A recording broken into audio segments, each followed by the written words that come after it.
And welcome back, everybody, to another episode of Bubba the Bat Flip, episode 64. We continue our 2021 early position previews, heading to the mound, starting pitching. We'll do about the top 25 to 30 ADP, kind of like we did the outfield. Take a lot of listener questions, which you guys came through in a big way yet again, which we really appreciate, and go from there. And we'll probably have part 2 next week for you. But until then, you can find me on Twitter at BDentric, and my co-host, as always, on Twitter at BatFlipCrazy. Toby, how we doing, my friend?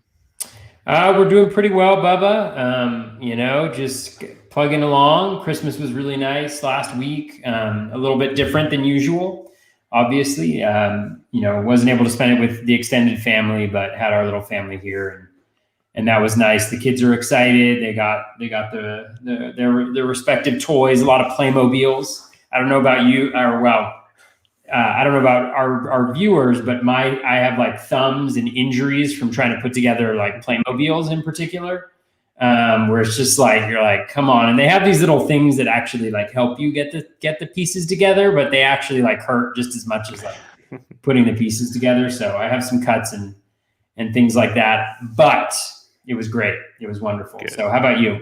Yeah, good to hear.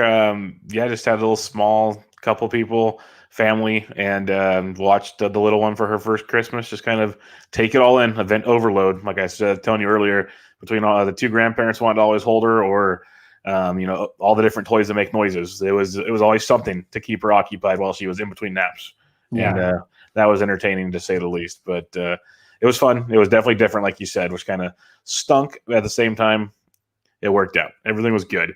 But hopefully this time next year, we're not talking about the same thing. Let's just go that direction. I really hope so. Let's hope so. Yes. Vaccine on the way. Yes, on the way. But for now, we have the starting pitchers. And you guys, like I said, came through in a big way on questions yet again, which is awesome. So we'll spend the first hour or so going over the top 25 to 30. This ADP will be as of December 1st. And I made this list on Sunday, so it might have varied just a little bit by the time you listen, if there's a couple more drafts that have been completed. It's Draft Champions ADP, as usual, from December 1st start date. So usually the 3 to 4 week, sometimes less we do. It depends on what's going on. But it'll give us the gist of it, and we'll go from there. But your top 5, these are kind of, these aren't going to change too much. They might change the order, but the top 3 for sure everyone talks about.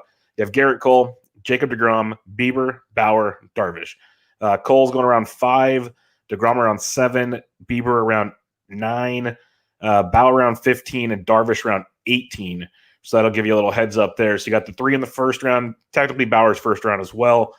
How do you look at these guys, Toby? Like I said, the big 3, Cole, deGrom, Bieber is always a fun conversation. And then you got Bauer and Darvish just kind of hanging on right behind them. Yeah, I mean, I think the drafters so far have it right for me. I think Cole is still number 1. Obviously, he started out a little slow with the Yankees, had some home run troubles, but he was dynamite down the stretch for them. And I just think the combination of kind of past performance, skills, context, and health, he's number 1 for me. I think deGrom, like if I knew all of the guys were healthy and that they were going to give 200 innings, I think deGrom would probably be number 1. You look at some of the skills that he put up. Ryan Bloomfield, who started doing the Bloom boards again, which is fantastic. But the biggest, it's hard to believe, but like the biggest jump in swinging strike percentage on a 4-seam fastball, or really, I think, I don't know about any pitch, but like 4-seam fastball, was deGrom, going from like 15% to like 21.5% swinging strike rate on his 4-seam fastball, which is just absolutely unheard of. Obviously a small sample size, but the skills are just insane. The velocity was higher than it's ever been before. I mean, deGrom on a pitch-per-pitch basis, I think he's the best pitcher in the game. But I think there's a little bit more injury concern there for me than there is for Cole. And I think Cole with the Yankees, I think, with the dominant offense, I think that they will be, he'll be in a really nice position to do well. So I just think he's kind of the safest, and he's got everything you need. deGrom, the best, but there's a little bit of risk there. And then I think Bieber is probably the least risky from an injury perspective, just, given how hard he throws and that he hasn't had an injury history in the past. Part of the bump that he saw this year was good fortune, really high strand rate, really low BABIP, kind of like batted ball quality stuff that we hadn't really seen before. Part of that was an increase in velocity. I think he was up about a mile per hour year over year, which is always huge for us to see in starting pitchers. And then he developed the cutter, which gave him 3 pitches that are just, phenomenal. And so I don't think you can go wrong drafting any of those 3 pitchers. If I get one of those 3, I feel pretty good about how I've started. I guess it's kind of ridiculous to say, right? Like if I get one of the first 3, then I feel pretty good about how my pitching foundation is starting. Of course you did. You drafted an elite ace. Yeah, for me, Bauer's the guy that doesn't fit in here. I know that people, have a lot of different opinions of Bauer. Just from a skills perspective, I think he was incredibly lucky last year on a variety of different respects. I mean, the BABIP was a career low, as my Fangraph page loads, 215. He had a 91% strand rate. So we know that that's definitely going to change. And one thing that I pointed out on a couple podcasts is, the skills don't really support the strikeout rate or the walk rate. The strikeout rate was super inflated. The walk rate was very low. And there's a lot of different maybe reasons for that. And I don't want to sound like a broken record, but I've talked to this about before. Ryan Bloomfield, thank you for the shout out for my new hat. Shout out to everybody on Twitter who voted for this hat. I appreciate it. That for those of you listening to the podcast, that's in the comments over here.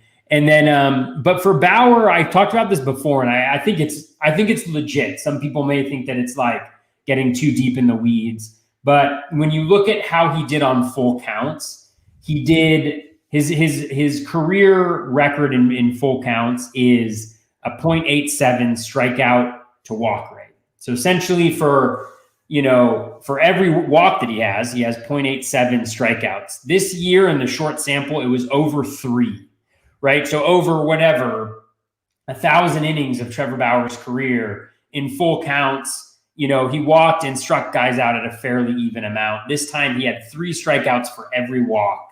And that's just not sustainable. If you look at the league average, it's right around 0.8.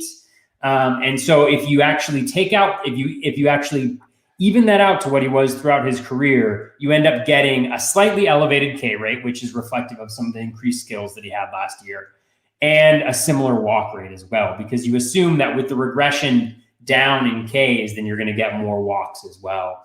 And so when you factor that in, you're looking at, I think, like around a 27, 28% strikeout rate instead of the whatever the ridiculous number you had, the 36%, and then the walk rate is pretty similar. And I just think it's a really important thing to do, is just to kind of look at whether the skills support over small samples, a dramatic increase in the skills, and they really don't. And I feel a little bit bad, maybe I'll sound ridiculous like this, but like I feel really bad for the team that signs him if they sign him to a long-term deal, not because I think he's going to be bad over the course of that deal, but if they're betting on, not a repeat of last year, but a really exceptional pitcher, I think he's good. I don't think he's great. Darvish for me is the number 4. He really should be. The Padres, I think it's a fairly lateral move. I mean, Wrigley, people know it as like a small field, but it really isn't that homer friendly or run friendly from a park factors perspective. And the Padres, it's not what Petco used to be in terms of like just a huge pitcher's field. So I think it's a pretty neutral move. Obviously, the offensive situation is much better. And Caratini coming over, I don't know if you've been following that on Twitter, but that has been like the highlight of potentially the year on Twitter. Just the back and forth between Darvish and Caratini. Did you see the DMs that he posted? Yeah. Oh my God, that was so funny. And then did you see the tweet that he just had about walking side by side? Yeah. Oh God, my heart was like bursting. They're like best friends. Oh, with love for those two. It was so nice to see. It's like it's beautiful to see things like that. But I just think, I think Darvish is really good. I mean, I was a little skeptical last year. I was out on him, and obviously he performed in the short sample. But I think when you dig into the numbers, I mean, the K minus walk rate is elite. The swinging strike rate is elite. The fastball velocity is there. I mean, I think it was like 96 he was averaging or something close to that. Like, he's just got it all. And yes, health is obviously an issue. It is with so many pitchers. He's had a year and a half of clean health. He didn't really have any issues that I can remember last year. And so I think, he's there. And I think it's going to be really interesting to see what happens with him and Bauer, because I think he jumps over Bauer at this point with the trade. And my last comment, because I know I've been going on for a while here, is I think that when we get closer to March, at least in NFBC drafts, you're going to see the big three. You're going to see those three going in the top 6 picks, and I think you're going to start seeing Darvish, and maybe it's Bauer, depending on where he lands, moving up into the middle of the round, and Giolito and Buehler and those guys kind of moving to the back end of the round, which is going to be really interesting. I mean, it's really hard to build I know one of our question people was like, I know you're the pocket aces guy, but I don't know if I'm a pocket aces guy this year if I'm drafting in the front half. Because I don't necessarily think that there's that much that distinguishes the guys that come after, say, a Luis Castillo, and we'll talk about it in a little bit from some of the guys that are going later. So I'll end my rant on the top 5 there and turn it over to you. Yeah, I'm with you. The Cole, DeGrom, Bieber, that order, it makes sense to me. I like Cole. The age difference is a big factor for me. We've seen it 2 years in a row now. It kind of starts out a little sluggish. Second half is huge. I know there's been some guys that tweeted out the splits that what if we would have had another 60, 70 games or whatever? Do we get that massive Cole second half like we got in 19? Very possible. Like it is a good chance. And then this isn't even a conversation in the grand scheme of things. And it's a lot of what ifs, which we have with almost all the positions and all the players going into the season. So it's kind of tricky. But I was Team Cole last year. I'll be Team Cole again this year. I love DeGrom. I understand the injury concerns people are having, the age concerns. I'm still, if he's sitting there, I'm going to take him, and I'm just going to stomach it. And whatever happens, happens, because he is an absolute beast. You look at his numbers time and time again.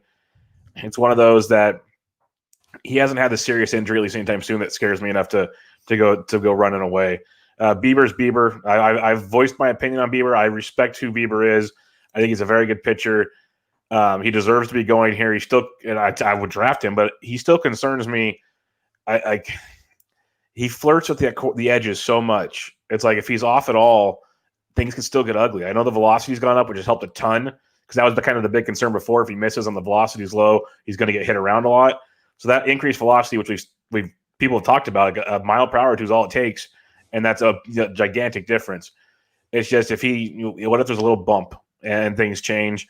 The offense behind is going to be horrible this year in Cleveland.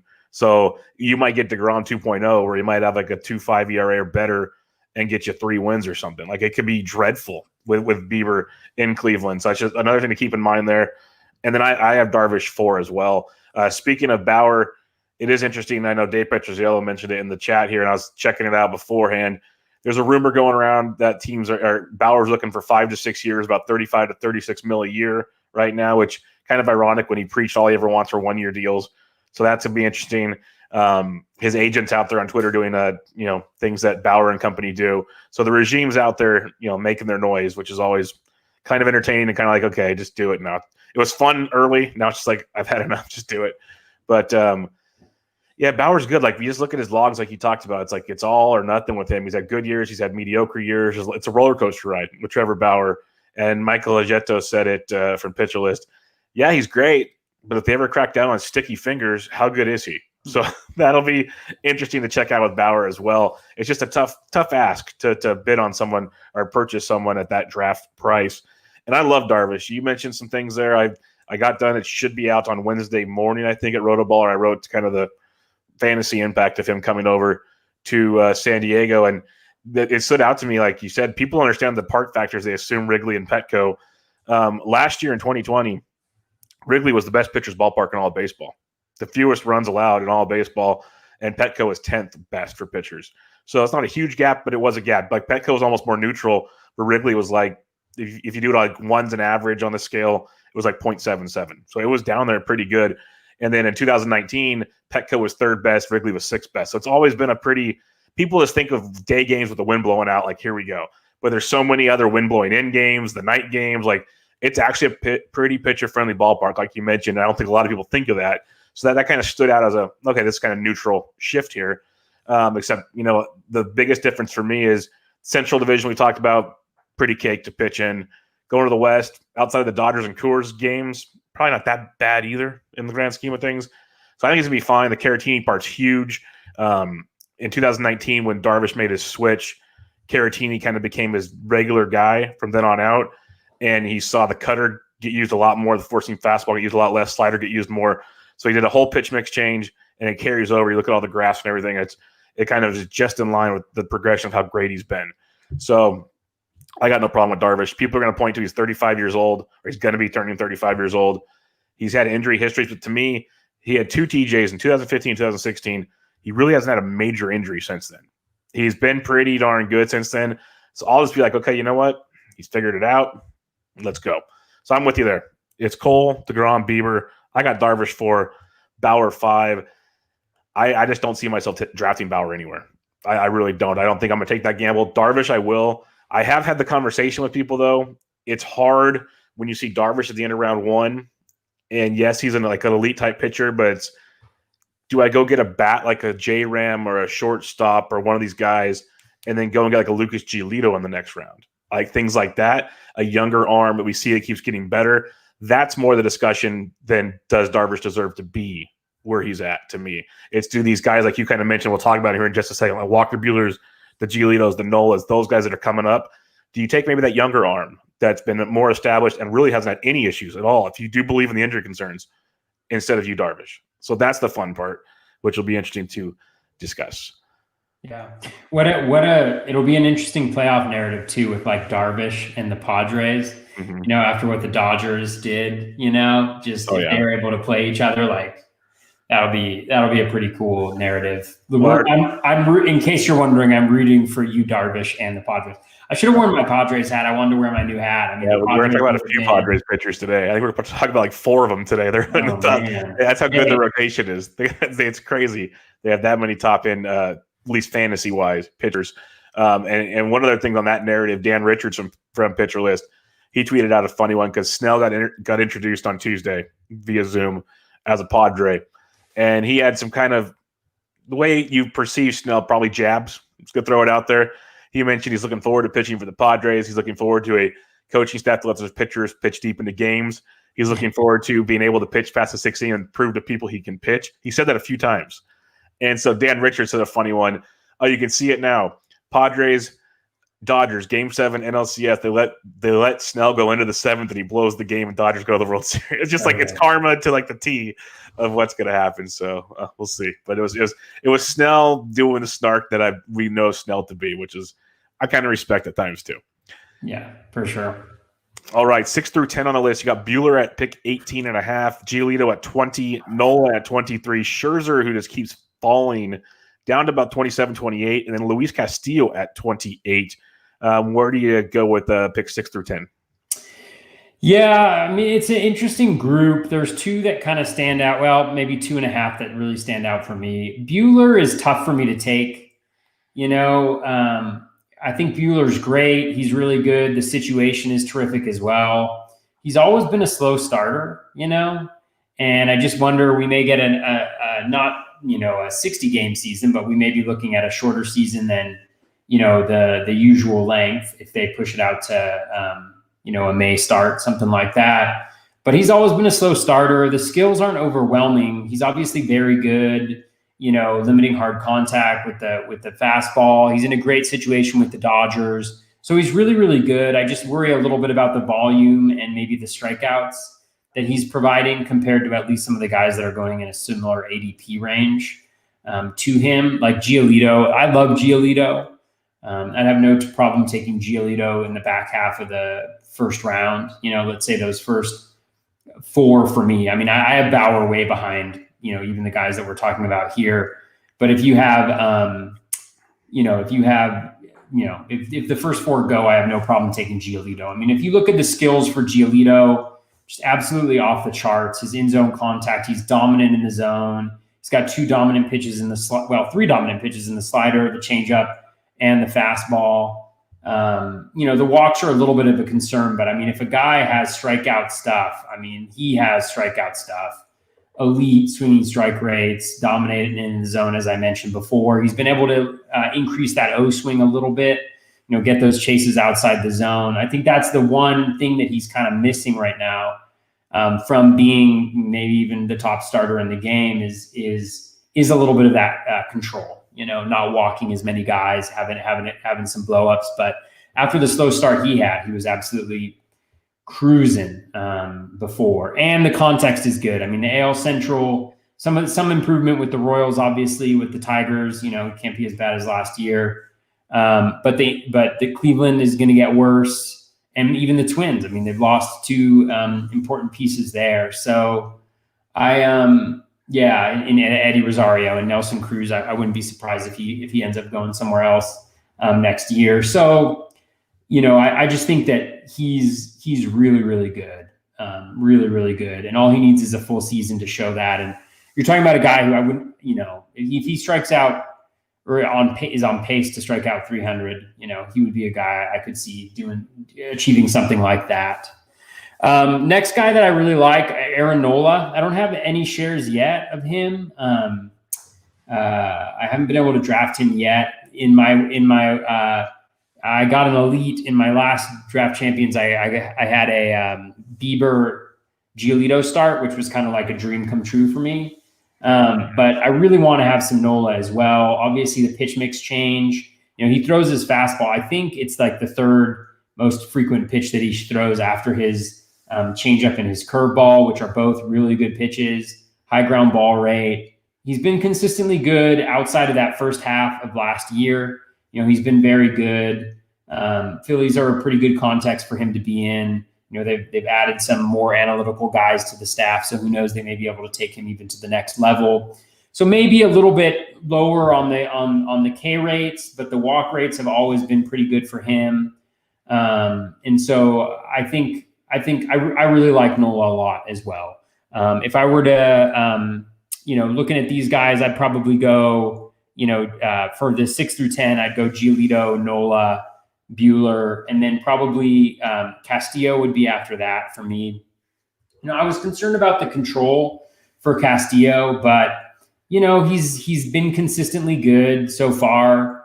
He's been really good. I mean, who knows what's going to happen with the Reds? Who knows if he's going to be traded or not? But the swinging strike rate is great. I always worry a little bit about the changeup. He's so reliant on that changeup. He's so reliant on swings and misses outside the zone. And you can kind of belabor that point like I have in the past, but in the grand scheme of things, right? Like Patrick Corbin was really good with the slider being really good.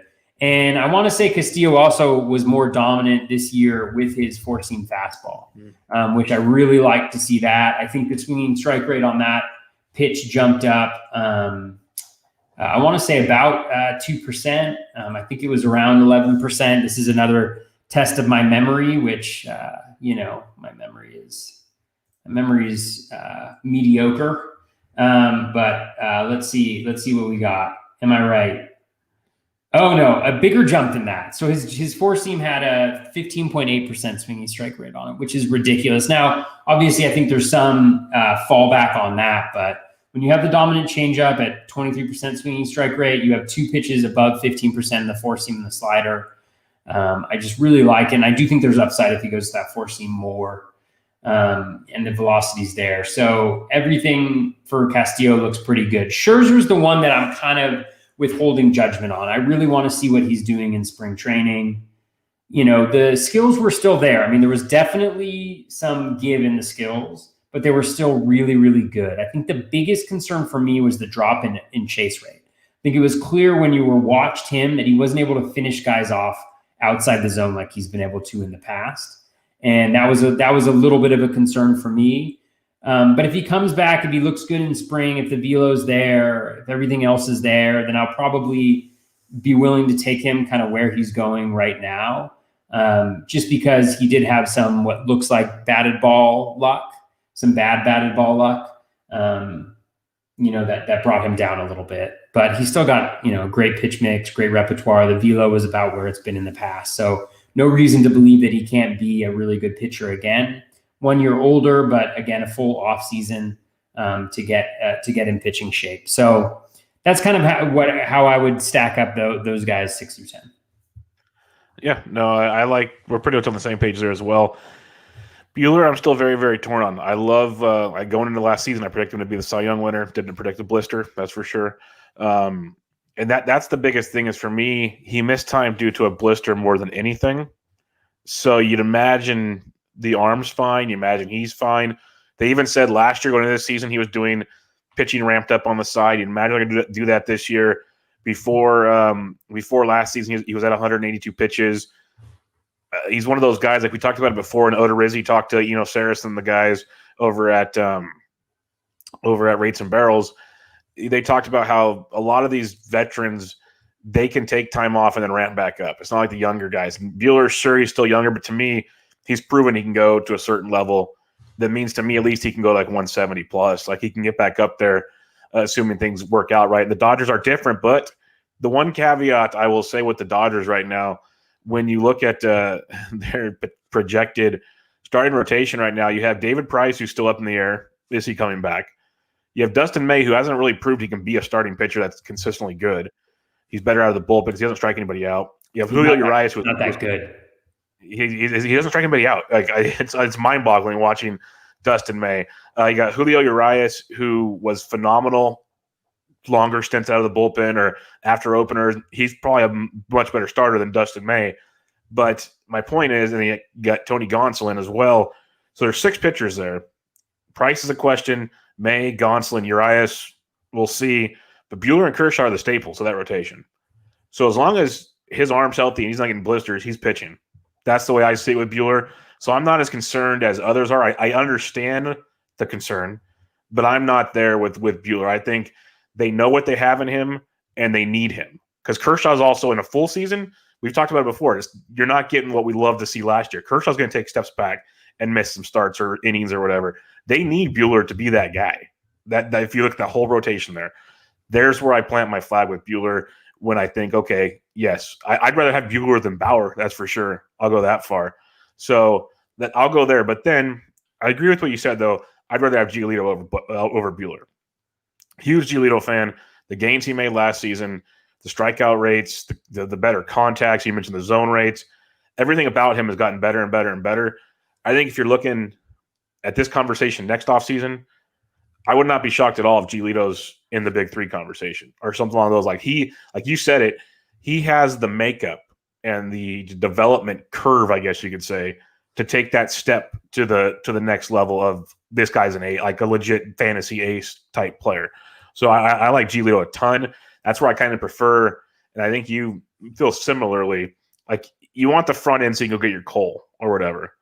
But if I can't get one of the top picks, I got no problem in the back end of the first round, get a big bat or get a Giolito or something like that and wrap it around. So I found myself getting Giolito a few times when I'm drafting in the back end.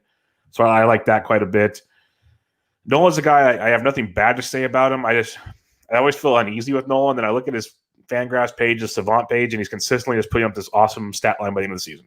Like he's not jumping off the page, he's not flashy, or not like tuning into MLB Tonight and Nola had a one-hit shutout or like all these guys. He's not Garrett Cole striking out 14 and 7 innings. You don't see that with Nola consistently. But you look at his overall stat line, it's great. He's perfect for fantasy.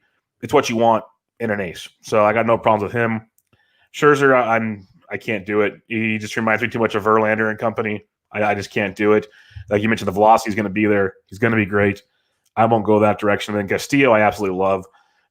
While you were talking, I was looking more at the pitch leaderboard and Savant and everything. And he's even starting to incorporate his slider even more.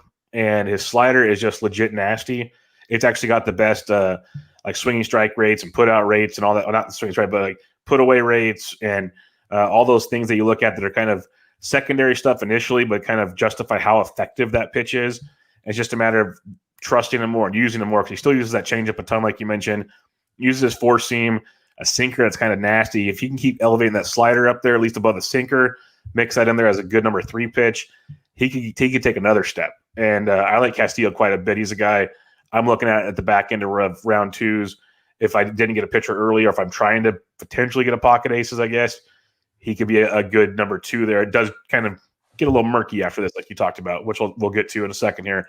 But I like Castillo a lot. Like for me, I'd have Giolito top in this group for me. And then like Castillo and Buehler is an interesting 2-3 for me. I'm a big Castillo guy. I'm not Michael Simeone Castillo guy. He like has him like top 4 or something.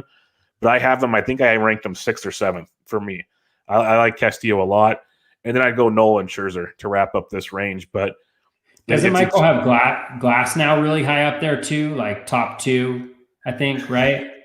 Just kidding. Yeah. Joe, Glass now. Glass now. Yeah, I can't wait. I hate Glass now too. I literally just wrote him up today for a piece coming out of Draft Avoids. So yeah, we will talk about him in a little bit.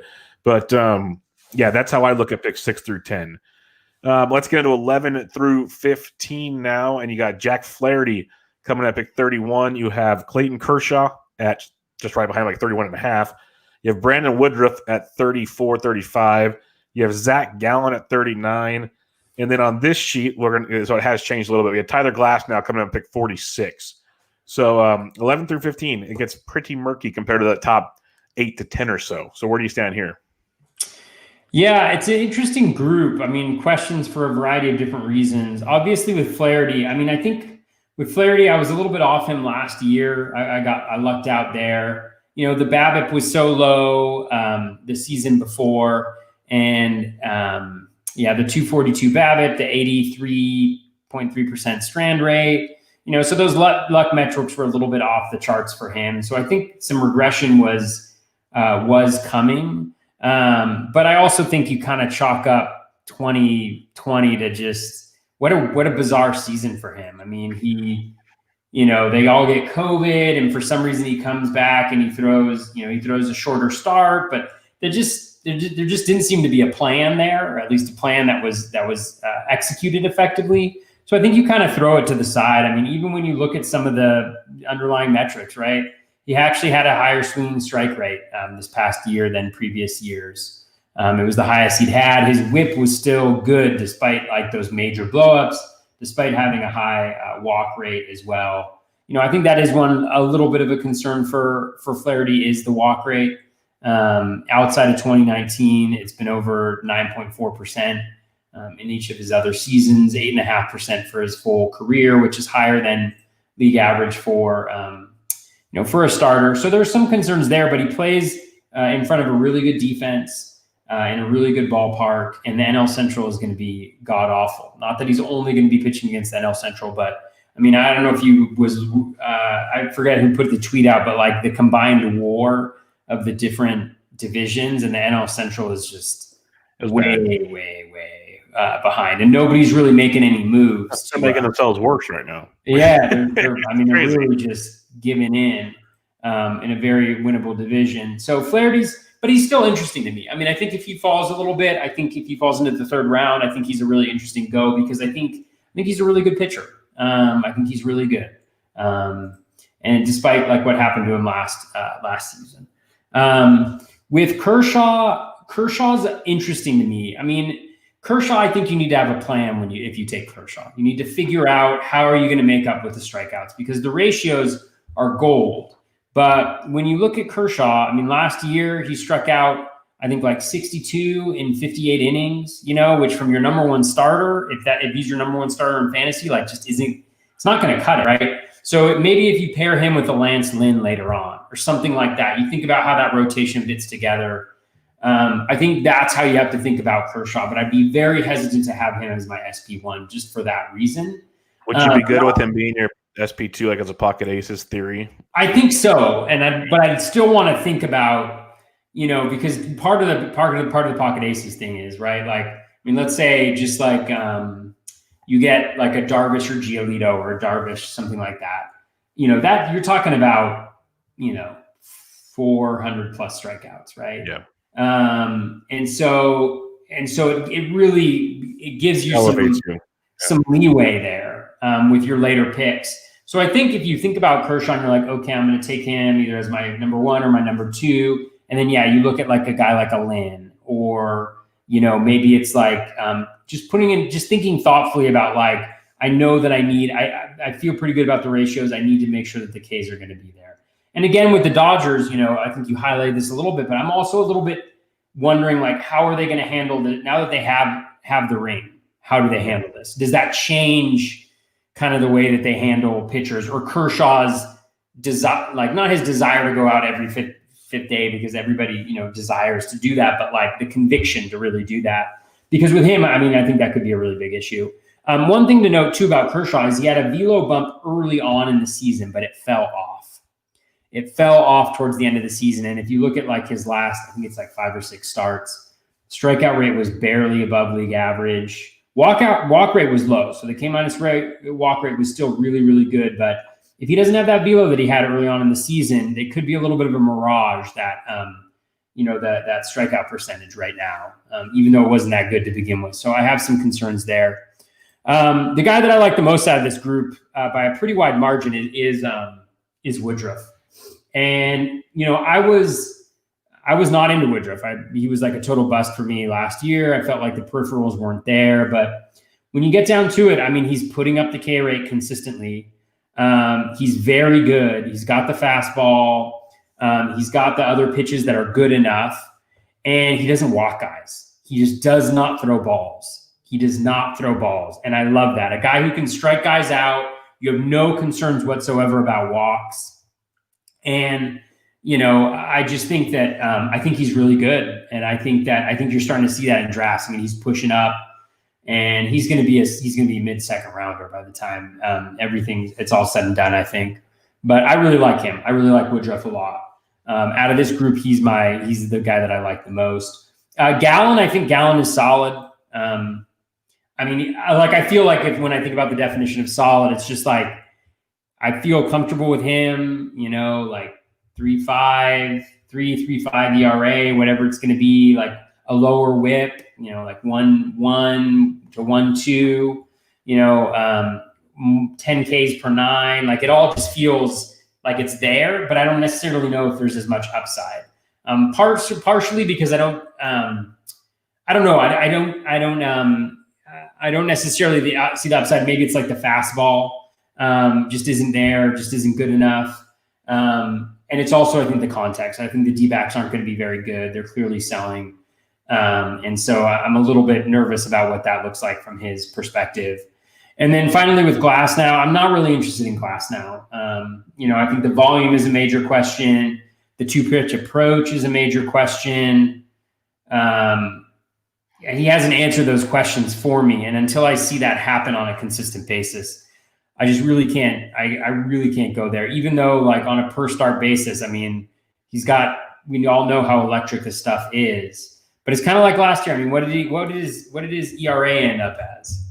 I mean, obviously it's a shortened season, but I was just looking at it a second. I got it right here. 408. Yeah, but xFIP 275. No, I'm just kidding. So it's just, it worries me that the high walk rate. Obviously, again, the strikeout stuff, the Ks per 9, they're all beautiful. I mean, even the whip is really good too. So maybe I'm just not there yet. On the right I should be, but you're fine. But I can't buy in there, especially, where he's going. He just keeps on moving up and up, and I can't get there. Seems like a really nice dude, but I just can't. A great dude. I can't get in support. Did you see him dunking? Yes. Those are the off-season workout videos that I live for. Not here's Miggy jumping rope. It's like Glasnow slamming it down. Like that's what I'm talking about. Glasnow slamming it down. Bartolo Colon dancing some salsa. That's the kind of stuff I'm here for. Absolutely. Give me all of that. Jack Flaherty. This is a guy that I was with you. I was not on last year. I said he was getting drafted too high. I'm not going to take a victory lap on that because I can't claim COVID was going to happen and destroy his whole team. Like that wasn't my thought process. But the walk rate is very concerning, as you mentioned. I don't know. He's going to have some runs like they're very, very good. This is why it gets to the part where you get to like a steal, and then do you really trust these guys, or would you rather, the next 10 guys where you have Maedas and Lins and Sonny Grays and Carrascos? You could wait around and maybe get one of those guys instead. That's probably where I'm going to go. I'm going to take a bat instead of a Jack Flaherty, which a lot of people disagree with, but that's kind of where I'm at that progression of things. So, I'm not in on Flaherty this year. Kershaw, I've always liked. He was going later than this last year, for crying out loud. Like he has a big shortened season, and now everyone's in on Kershaw again. We knew when we talked about Kershaw before that pandemic hit in our first starting pitching preview, we were all like, okay, 150 awesome innings. That's probably what you're going to get this year too. 150 to 160 awesome innings, which is great. and I'm all for it. But like you said, you better have a plan. It's kind of like there's a big Adalberto Mondesi talk today. We talked about him on our pod. You have these guys, or let's say other injury type players. You have to have a plan in place. What's the replacement when they're out? Kershaw's going to miss some time here or there, even if it's a fake IL stint by the Dodgers.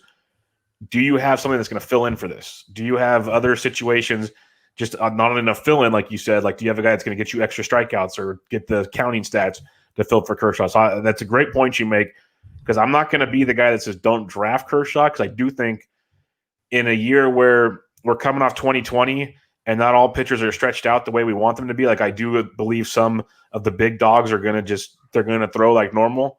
There are going to be a lot of arms that they're going to take, not just the Dodgers, but in general, teams are going to take precautions with. There's no hiding that. That's going to happen. So Kershaw seems like a great candidate at his age with his back problems. Just got the ring, like you said, so he pitched even more innings in the playoffs. Might be a good idea to kind of let him save it up, because at the same time, they could easily make another run next year, and they want him in the World Series. If you waste all the bullets during the regular season, it's going to really stink to lose again in October. So it's one of those deals that you wouldn't be shocked at any time if Kershaw misses by the end of the season a total of like a month of action. And that's very realistic. So not saying don't draft him, because he is very good, but keep that in mind. I love Woodruff. You mentioned it. I was on actually Michael Simeon's podcast a month ago or whatever, and we were talking about different ADP pitchers. This range came up. We both like Woodruff in this range. And we joked that if Corbin Burns didn't have the year he had, people would still be raving about Brandon Woodruff. Like, they've almost forgot how good he was. It's good to see NFBC drafters have not forgot how good he was, because he's still a top 15 pitcher. But he's as consistent as they come. Pretty much 6 or more innings every start. With like 2 runs or less in like 80 to 85% of his starts. 6+ Ks in most starts. Like, the dude is a fantasy goldmine. You literally just plug him in, walk away. That's the beauty of a pitcher. If you don't have to worry about the matchups, just pitch him and go. Woodruff was that guy. So I love Woodruff. I'm 100% backing everything you had to say. I love everything about him. Go get him. Zach Gallen was great last year. Struggled like the last 3.5 starts or so. I liked him when he was a lot cheaper last year, I'll be honest, because he still walks a lot of guys. The strikeout stuff can vary from time to time. He did show some flaws, and you mentioned the Diamondbacks are going to be an issue. So if he falls a little more, if he falls into like round 4 or 5-ish, which I don't think it'll happen, but if he does, much more appealing to me with Zach Gallen. And then Tyler Glasnow, I'll have 0 Tyler Glasnow. I pulled up some stuff here as well. 4-seam, curveball, changeup, those are his pitches. It's mainly curveball, 4-seam. That's pretty much what he's going with here. And it's a whole lot of because if it's not effective in the zone, it's getting hit very hard. The 4-seam fastball had almost 48% hard hit rate last year, which was dreadful. It's really, really brutal when it comes down to what he does. And the biggest problem with him is he doesn't get through the counts quickly. Strikeouts are great. He's got a great strikeout rate, but he's not striking guys out fast enough because he's walking too many guys or working too deep in counts. The Rays are babying him. You look at his stats. I think he went over 5 innings, like 4 of his 12 starts, and he only went over like 75 pitches 3 times. They were yanking him early, and people are saying because Snell's gone, he's the ace, he's going to go longer. Maybe. What's longer? Another inning? Is that really going to do it for you? Because so now he's going 5 to 6 innings in every start. Is that your ace? No, it's not. So that's the problem. He's got great stuff. He needs to execute a third pitch better. He needs to be more efficient while he pitches. Those are 2 things that are going to be very, very important with Glasnow. Until he does that, I will not be drafting him anywhere. So that's my take on Tyler Glasnow. 16 through 20. Kenta Miata has actually jumped Glasnow. Glasnow is 46.27. Miata is 46.13. But we have him at 16. Pick 7 or pitcher 17. Blake Snell at pick 52. You have Corbin Burns at 54. Zach Plesac at 58. And Max Fried at 59. So this is a group that you might pass over most of them as well. But what do you like here?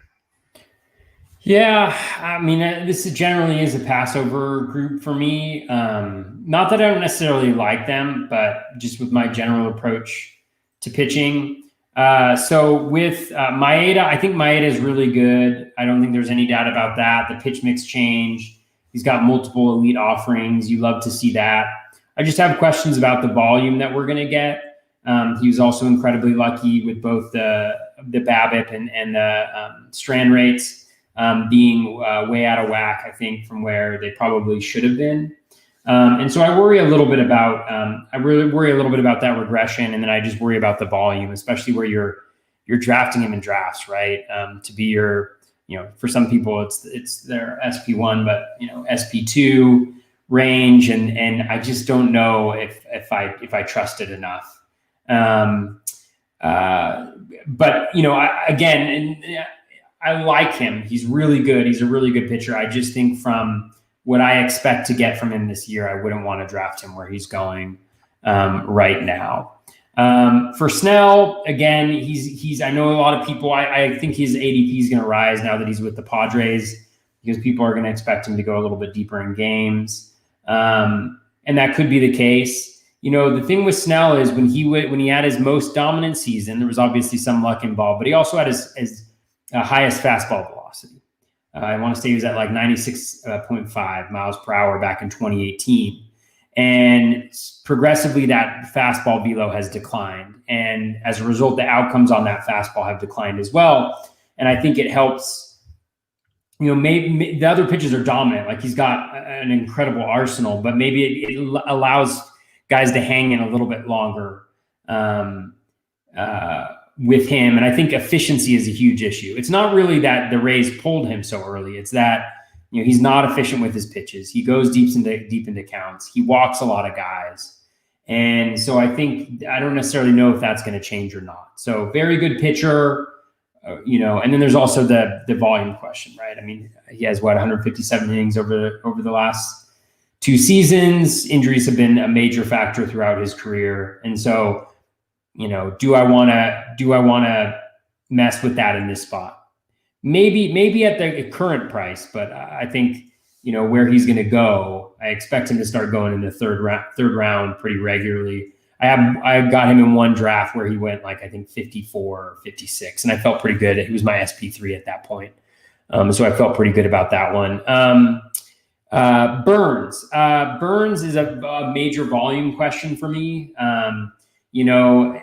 And again, I don't want to sound like a broken record in terms of highlighting the regression candidates, because that's why these guys are high up there. But I think recency bias is important to be aware of and just be cognizant of. For Burns, a guy who got hit around pretty hard throughout his career, obviously a pitch mix change for him, but that doesn't result in a 0.3 home runs per 9, right?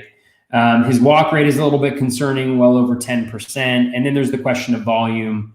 I don't think Smada's listening, or maybe he's listening, but I don't think he's in the chat right now.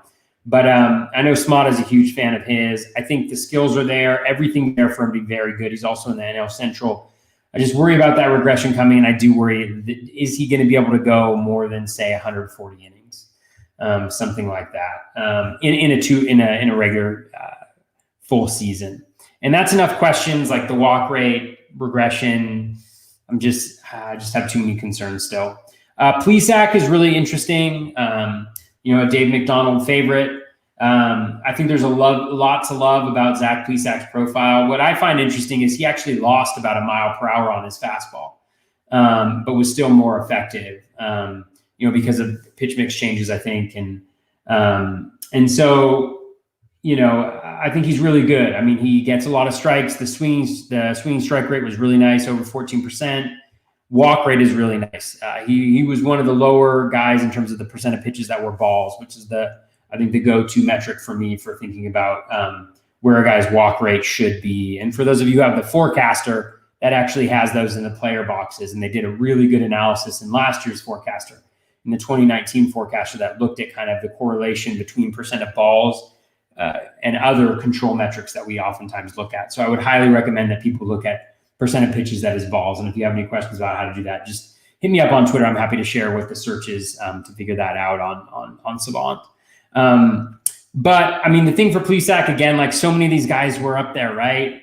224 BABIP, 92% strand rate.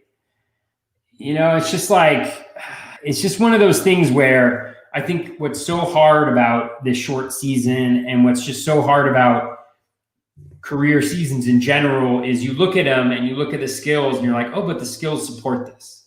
The skills look okay still. But that doesn't necessarily mean that regression doesn't still come, right?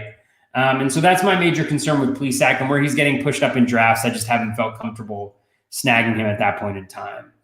Max Fried is a not to be confused with Max Freeze, is a total fade for me. I think that Fried, he just doesn't offer you the K upside that you need. He's very reliant on managing contact, which is fine because I think he's shown throughout his career that he can be pretty good at that. But elevated walk rate, lower strikeout rate, doesn't really have the same type of dominant repertoire as the other guys who are going in and around him.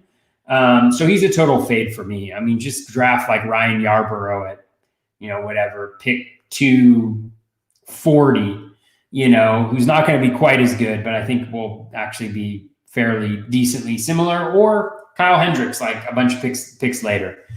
Maybe you're going to get a little bit more Ks with Max Fried, but I just don't think he's elite starting pitching material. So I would not draft him anywhere close to where he's going right now. All right.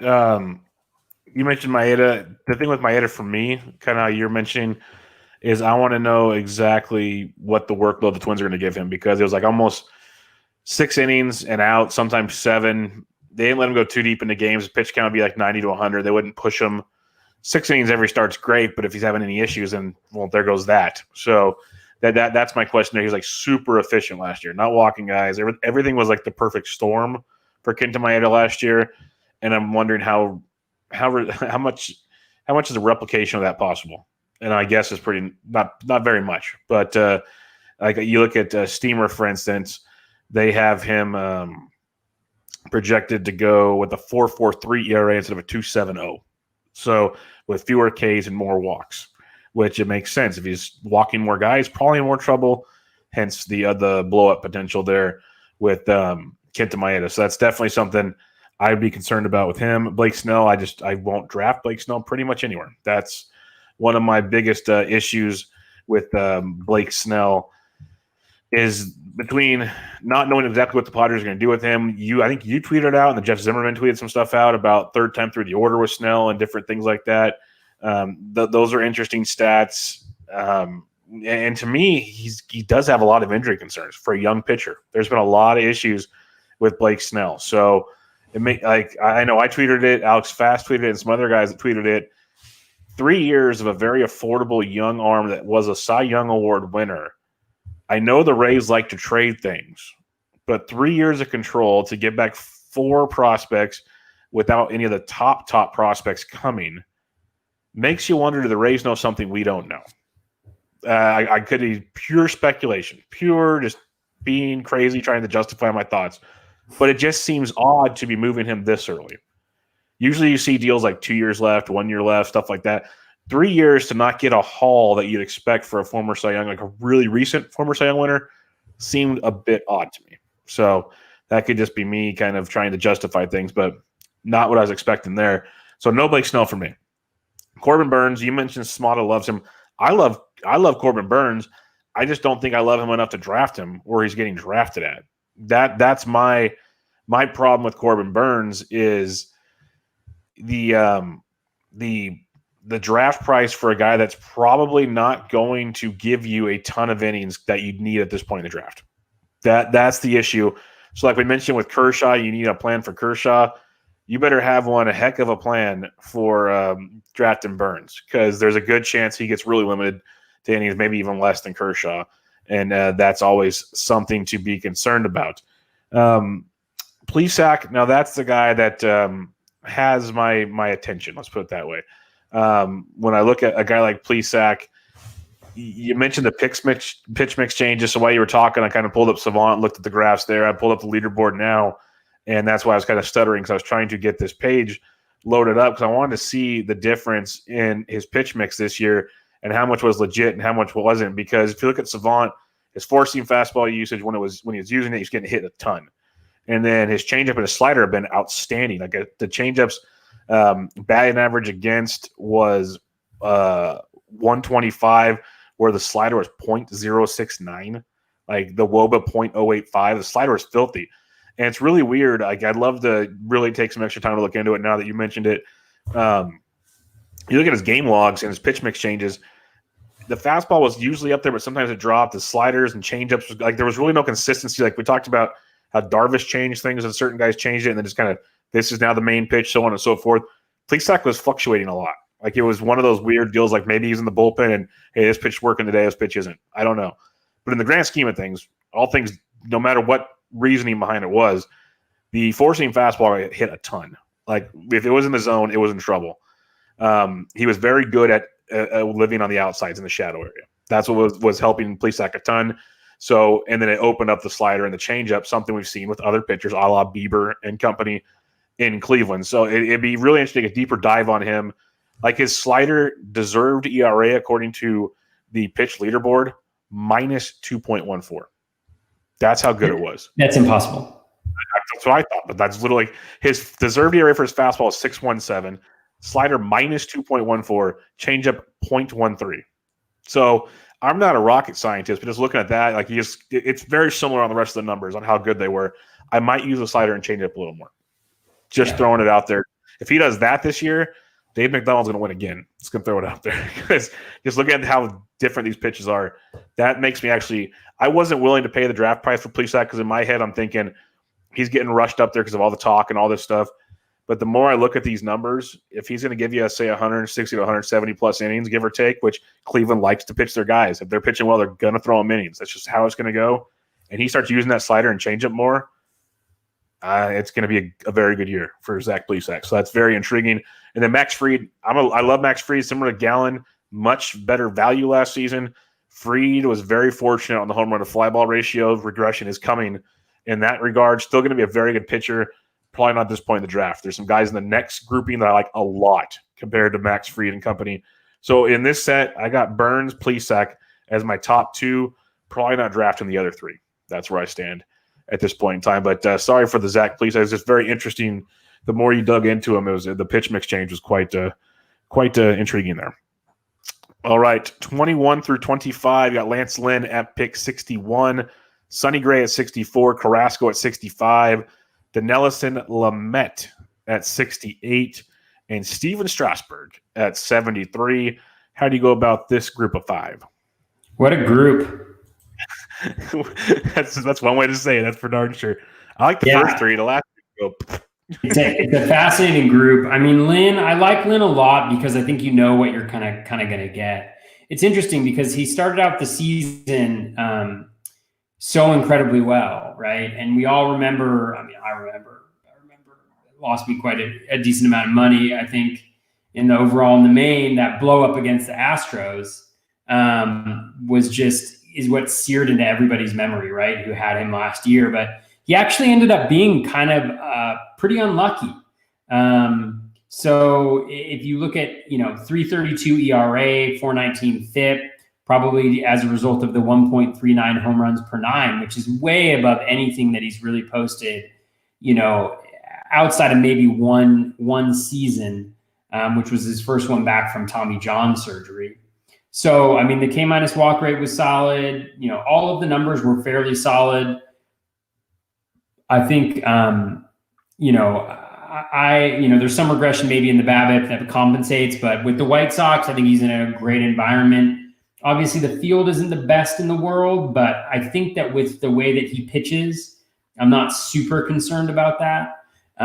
So I think you're going to get a lot of strikeouts. I think the ratios are a little suspect, but I think they still should be pretty solid. So I like him, especially if you do have Kershaw, as one of your starting pitchers earlier on, or you're not as confident in maybe the strikeouts. I think that he's a really nice little addition. Obviously more expensive than before, but I've actually drafted him at pick 58 last year, I think in a main event. So Sonny Gray worries me a lot.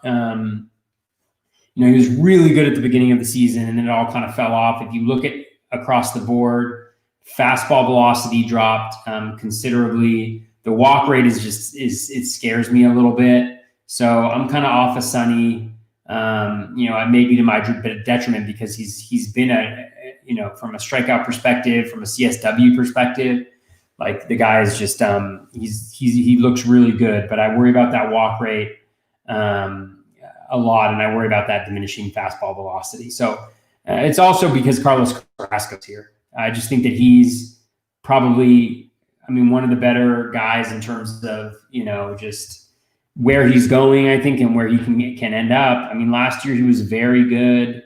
He got a lot better as the season progressed, which, again, small sample sizes, so you're not sure whether that's like the competition that he's going up against or whatnot. But what was really I liked a lot was the improvement in the walk rate over the course of the season, because the walk rate looks a little bit higher than it normally is. But when you break it down by kind of how the season progressed, it got progressively better, because he always has a really high O swing chase rate. So chasing on pitches outside the zone. And he needs that in order to be effective. And you start to see that come back towards the end of the season. I think he's really good. I think he's really good. And I hope to have a lot of Carlos Carrasco, although I think his price is also going to push up the closer we get to drafts. And with a lot of these guys, my response with Lamet and Strasburg is really going to be like, I believe they're very good pitchers, but I can't really, for me, the judgment is not how good of pitchers they are. I think they're both very good pitchers. I think they've kind of shown that.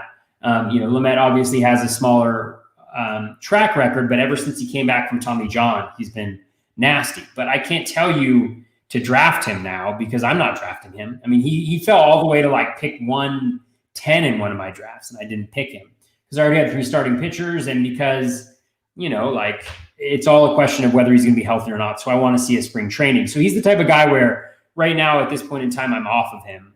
But if I see that he looks healthy in spring training, then I wouldn't mind dipping my toe in the water a little bit on him. So we'll see. For Lamet, the question is always like, can he be effective with 2 pitchers? But I can't remember who I saw posted about how effective his slider is against lefties. His slider is actually more effective. It was an Eno article, Eno Saris article. And he was just talking about how his slider is actually more effective to lefties. So does he really need that third pitch as much as other guys do? Because generally speaking, right, it's like you were talking before about the fluctuation between Zach Plesac's pitches. Well, a lot of times what can dictate that is who's up, right?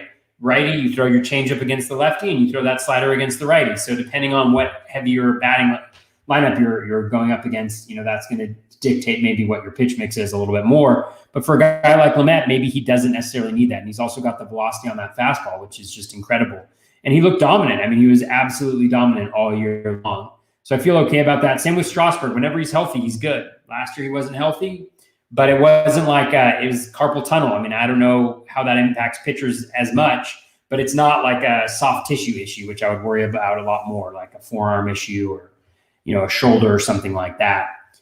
And every time he's ever pitched in the big leagues, he's been incredibly effective. So again, I'm not really worried about those two in terms of their talent level. It's all an injury game. And at this point in the season, we can't really play that injury game because we really just we have incomplete information.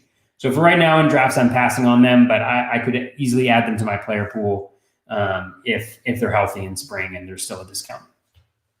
Yeah, it's a fun group here. Lance Lynn, I'm 100% with you on. I love the move to the White Sox for him. He's not going to be the ace there, but still can be an inning eater, which is what they're going to need after Giolito and Keuchel, and you got the young arms and Kopech and company. It's a better place to pitch with Detroit. It improved Kansas City, but still Kansas City. Cleveland not being so good.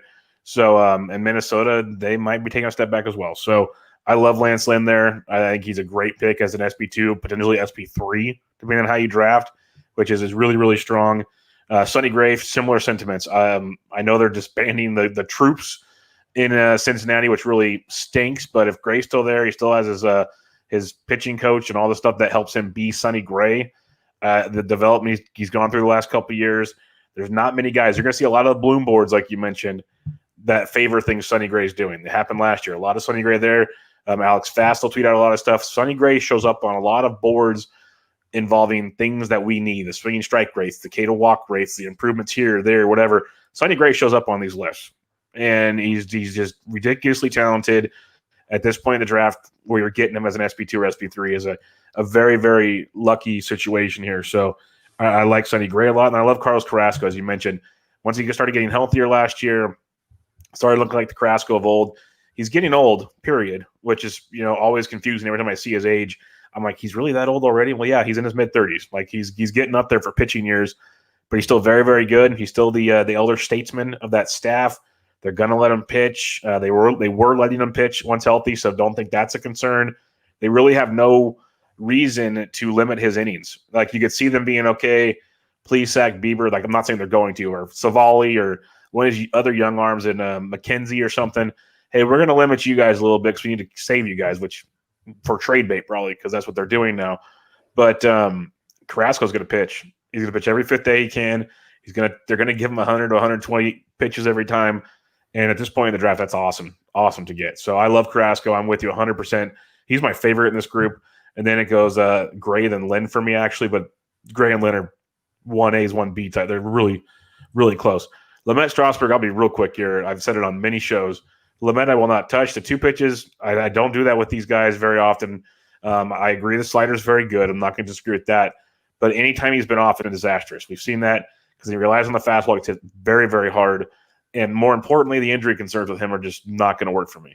Like, there's legit conversations. Does he even start the season with the Padres? Like, is this a reason they're making all these trades? Not just to make them one of the best rotations in baseball, but to give them depth, because they already lost Clevenger. Are they losing Lamet for some time as well? Serious concerns. And then Strasburg, like you said, anytime he's pitched in the bigs, it's been amazing. But last year he pitched 2 starts for a total of 5 innings. And he missed majority of the season due to a nerve injury in his hand. That concerns me. Like, nerve injury, is it going to be healthy? It should be healthy, but nerves are kind of scary because those can just kind of at any time. So I'm really, really concerned there with Strasburg.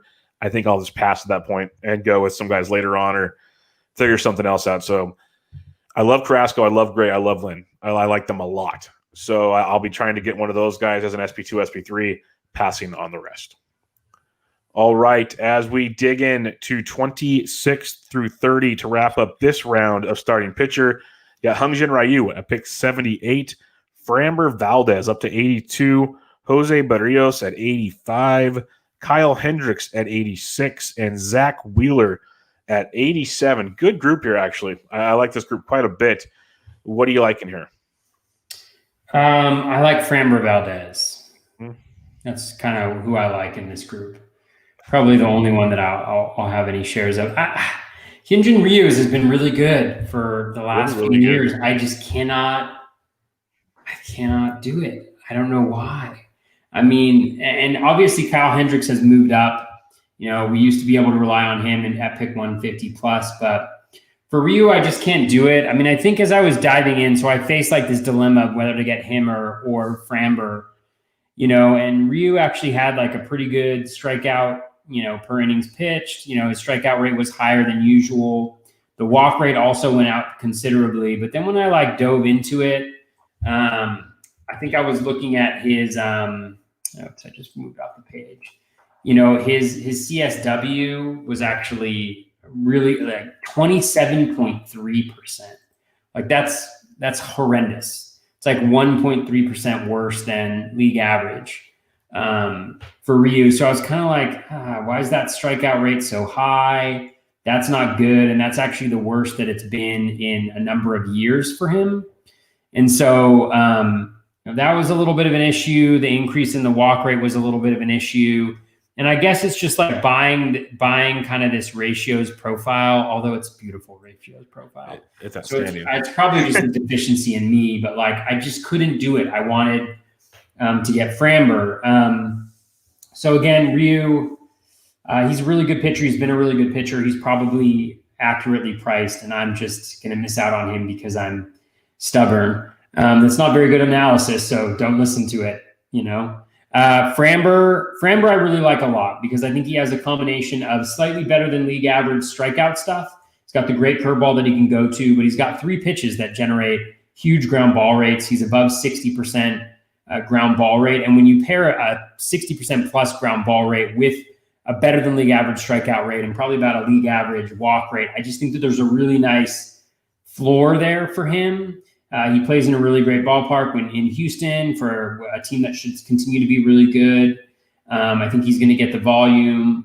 I think he's going to be really good.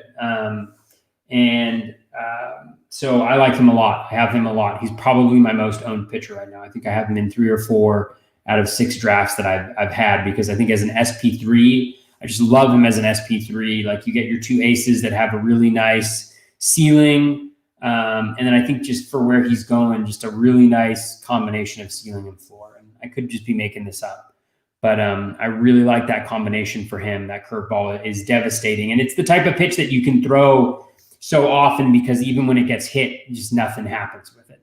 It's just, I love it for that reason. So I'm a big Framber Valdez fan. Barrios, I think there's actually some intriguing things about Barrios. The increase in velocity. He obviously struggled early on, righted the ship a little bit after that. I just think he's mediocre. There's nothing that tells me that Barrios can develop the repertoire that one needs to be a dominant pitcher. And so he's fine, but I don't want a fine guy here. I think you can get those types of guys at different points in the draft. So maybe he gets a little bit more volume just because he's kind of the ace of that staff, before my ADP, but he's going to get you that consistent, volume. But I just don't like Barrios' profile. I just don't think he's ever going to develop the repertoire that he needs to be a really elite pitcher in the league. So I'm kind of shying away from him. Hendricks, love Kyle Hendricks, don't love the price. I just don't want to pay for that profile this high up in the draft. Ratio stabilizers are great, especially with what the Cubs are doing, though. Are the wins going to be there like they maybe usually are? The ratios are going to be great. But again, I think there's similar guys like a Ryan Yarbrough, who's going later. I mentioned him again because I really like Yarbrough a lot, who has a fairly similar profile and I think can get you pretty similar results. Zach Wheeler and Barrios are actually a pretty good comp to each other, I think. I just think that they're both fine, but I don't think they're ever going to be really, really good. I just don't think they have the strikeout upside that I necessarily want. But if I have a pretty stable, if I have those 2 really good guys at the top, maybe, those two aces, and that's all you're looking for is the stable profile. Maybe I'm thinking about this wrong now that I think about it. Maybe those are the types of guys that I want to be filling in, where maybe the ceiling isn't there, but the floor also seems pretty decent. I think they're pretty comparable guys. Maybe I like Wheeler a little bit more. The ERA, he's been able to keep that ERA a little bit lower, I think. But again, I'm not looking at their player profiles. That's just a feeling that I have. So that's generally I don't love this group of guys. I think I like Framber a lot, and I think this is a really tricky area of the draft. These rounds, kind of middle of round 5 to maybe the early 100s in drafts, it's a murky place. It's just, I don't love being there. There's a few guys that I love, and if they're not available, I get really uncomfortable with, the different players that I find myself thinking about picking in that particular range. Yeah. To each their own, because I kind of like this range. No, Bubba, we should draft together. Let's do it. Well, we will be soon in the podcast league. Hyunjin Ryu is a guy I'm torn on every year. He produces every year, so I start kind of dabbling and grabbing pieces here and there, but he's not a main target. It kind of depends where he falls in the draft and how my team build is going, because the ratios are just consistently legit. He feels like the outside of last year's debacle, like a Javi Baez type. He can't prove how he's doing it. The swinging rate's crazy, the chase rate's crazy. He just keeps doing it. Well, you look at Ryu, like you said, the strikeouts are kind of weird, the swinging strike, all that kind of stuff. The CSW stands out. How's he doing this? But he's doing it time and time again.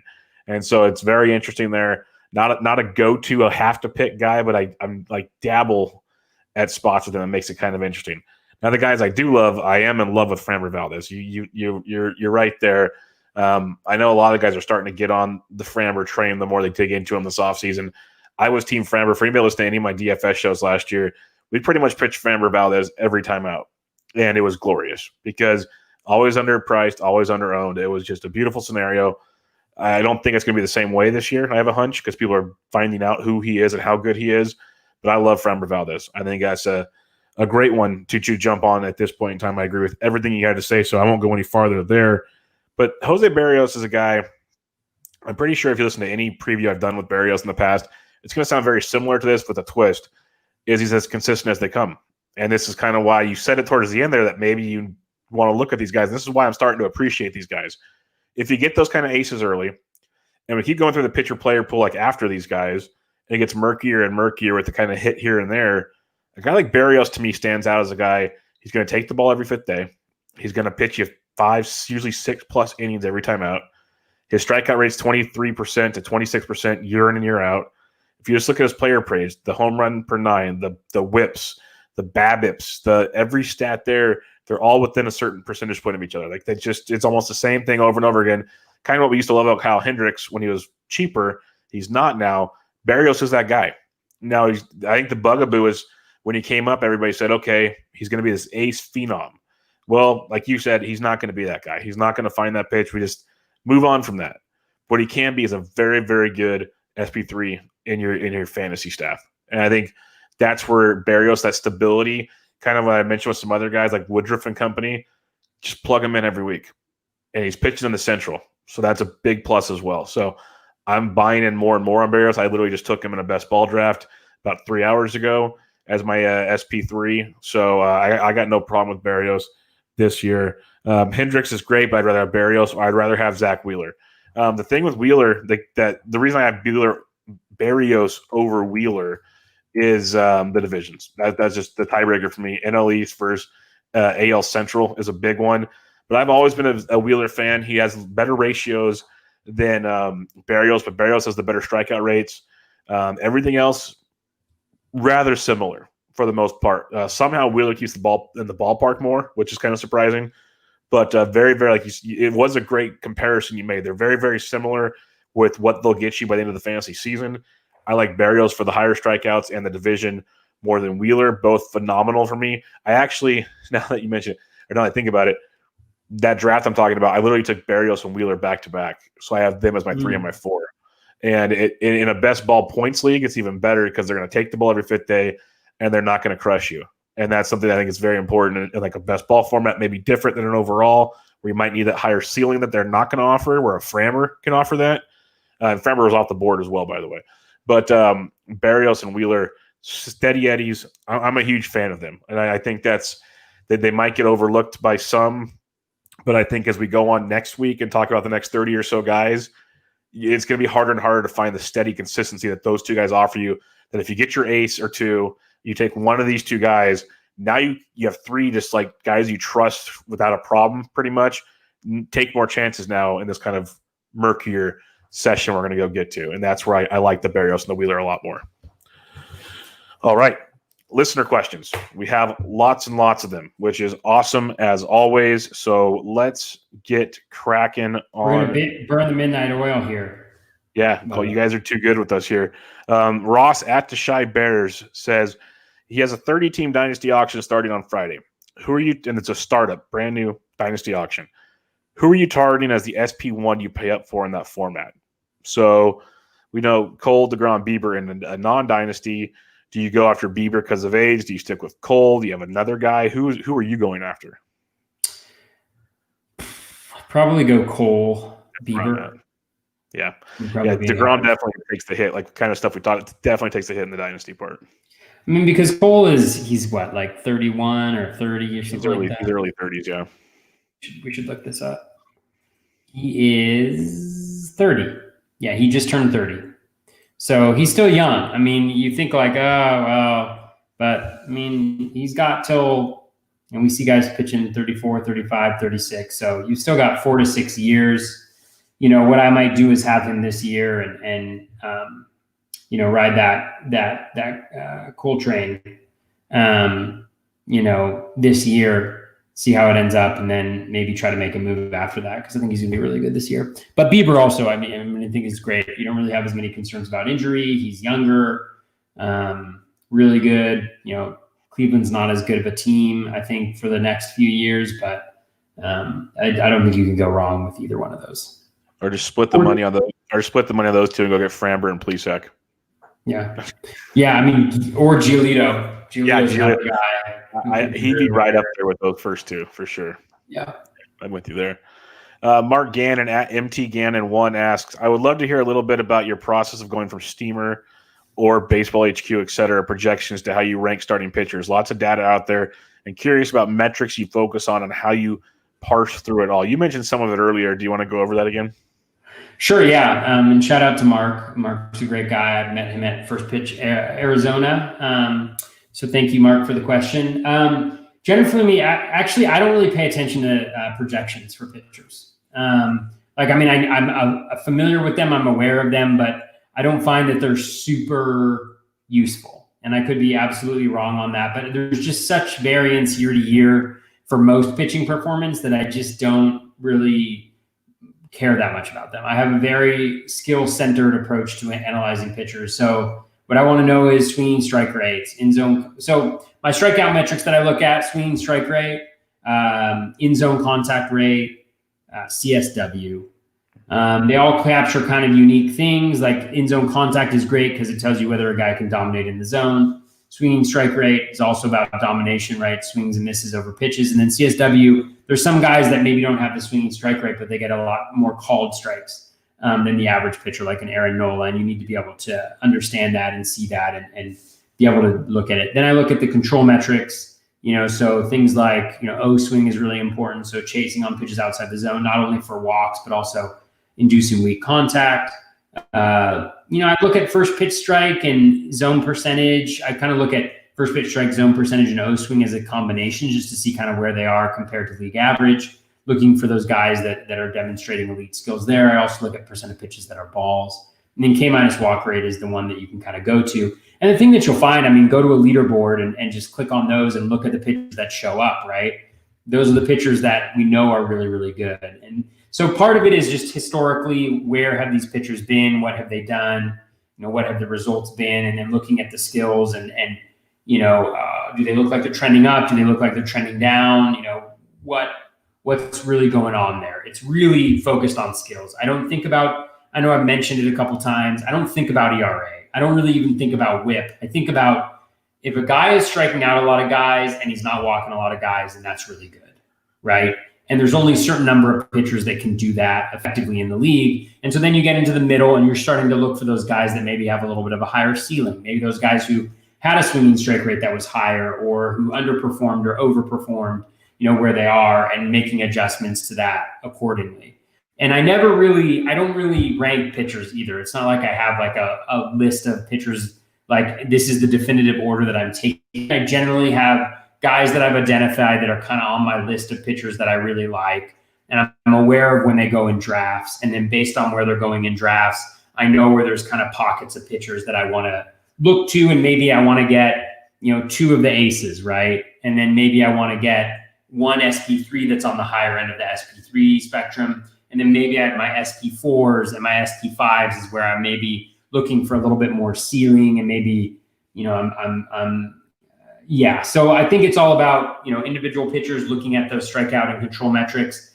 I look a little bit at things that are predicted year to year, like barrel rates for quality of contact or outliers in home run per fly ball rate, things like that, just to see, from a contact quality perspective. But I don't really look at hard hit rates or, exit velocities against much at all, unless there's kind of at the extremes. So that's a little bit about how I do it. I really don't look at projections that much. It's more like historical data of how they've done, and then skills and where they compare to league average and things like that. And pitch mix. Don't forget pitch mix. You always got to look at pitch mix. What don't you look at? I'm just kidding. I don't look at ERA. I know. I'm just kidding. You've hit on pretty much all of it. I just kind of keep digging in on guys that make changes each year and what changes are legit, which ones aren't. We talk about a lot of the stuff on here. I read a bunch of stuff. CSW is tremendous. K to walk is obviously one that's very, very popular. But to me, like the pitch mix change is very important to me because that's, as we see more and more, how these guys are utilizing with their pitches is way more important than how good, how hard a guy throws, stuff like that. So those kind of things are big to me. And I think the more you just go down rabbit holes like I was doing earlier, like Zach Plesac just on this show, I'm like, oh, wow, okay, like these things are impressive watching this change from here to here. So making those kind of adjustments are very good. And like you said, just look at leaderboards. Like those will tell you a ton right out the gate. And then you can kind of go back and see if it's been a year-to-year thing or a new thing or what it's been from there. Guillermo Salvaje, sorry if I mispronounced that. Okay, these are quick ones here. Christian Javier or Lance McCullers, are they able to repeat? I don't think Christian Javier will. I don't think he'll be that good. I think it was unsustainable. And then McCullers, I don't know. Did he do something good last year? He was pretty decent, especially towards the end of the year. Was he pretty good?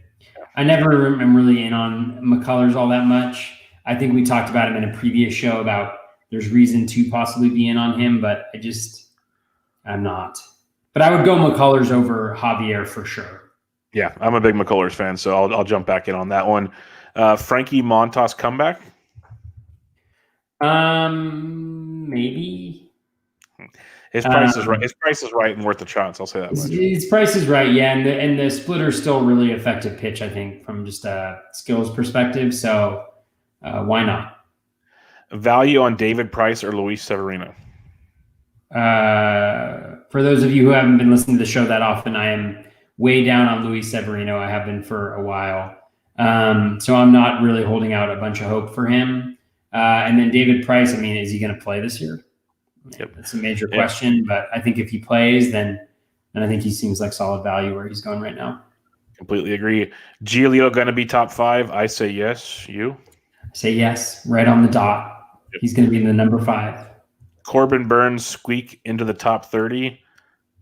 He's getting drafted in the top 30. Do you think he finishes in the top 30?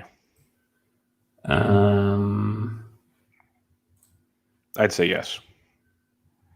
I'll say yes too. I'm an optimist at heart. There you go. At Dave Petroziello, our buddy, he asks, our boy Musgrove currently has an ADP of 144. He'll be on next week's show. Don't know what it will be for the big drafts in March, but that ADP makes it harder for me to target him. We're tantalized by his upside, but he repeatedly gets hurt in our losses. I'll try to get at least one share. Basically, are you in or out on Musgrove? And there's rumors he might be traded. Joey. I'm not going to do Bob Dylan's Joey song and sing it here for all of you. I have zero. I have not drafted Joe Musgrove. I just can't. I can't do that. I can't do that price. He was fun when he was a value. That was for sure, but not so much anymore. Gecko Industries. He's gracing us with his presence, Mr. Gecko Industries. Will Chris Paddock end up a top 20 SP in 2021? Why or why not? I say no, and I went down a rabbit hole on him today, and I tweeted some things out on it, and he still only has 2 pitches because his curveball, it's all or nothing, and when it's nothing, it's really, really bad. Really, really bad. So I'm saying no. What about you? Yeah, I don't think so at all either. I wasn't a huge fan of Paddock last year, although I did draft him in one of my main events. Shout out to my co-manager, Andrew Matney, on that one. Just kidding. We have a spectacular record together, Andrew. I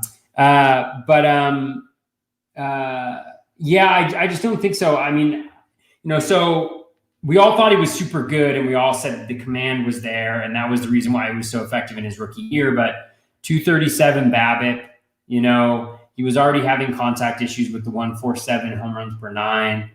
There was some change in his spin rate on his fastball, which made it less effective.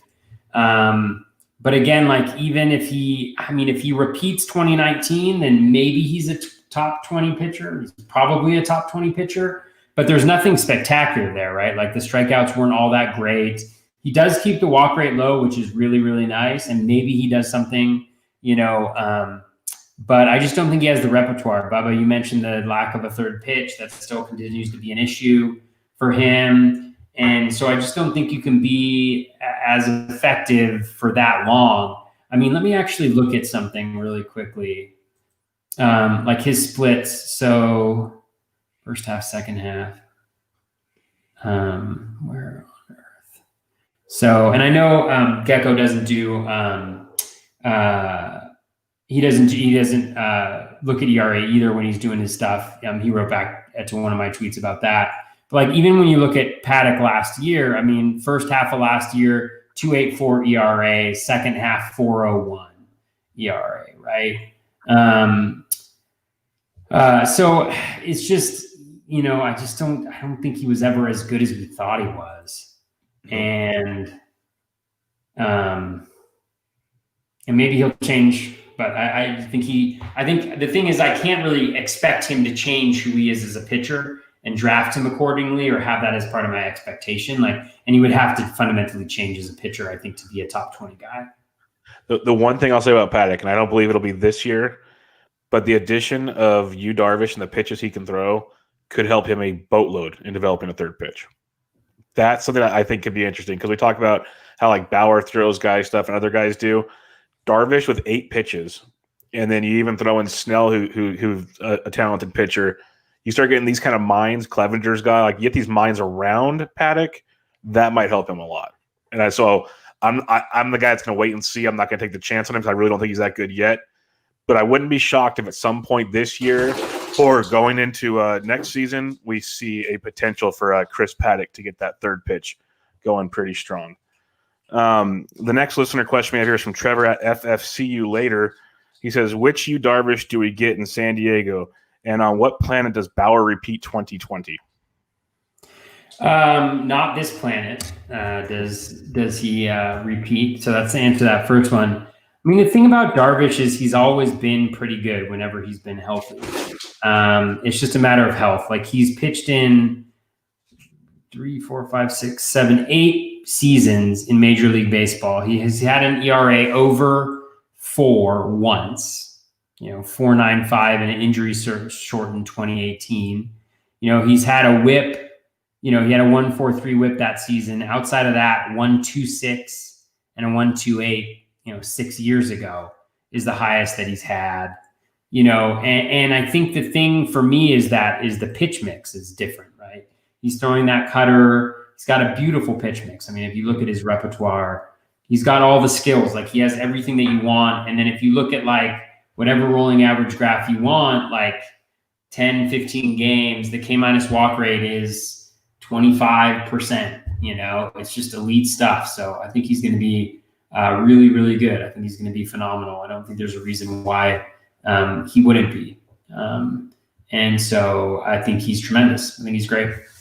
Yeah, we hit on this earlier. We're all in on Darvish. I have no reason not to believe he is who he's been the last. Even if you go back to like the All-Star break the year before, it's 152 innings, 25 starts.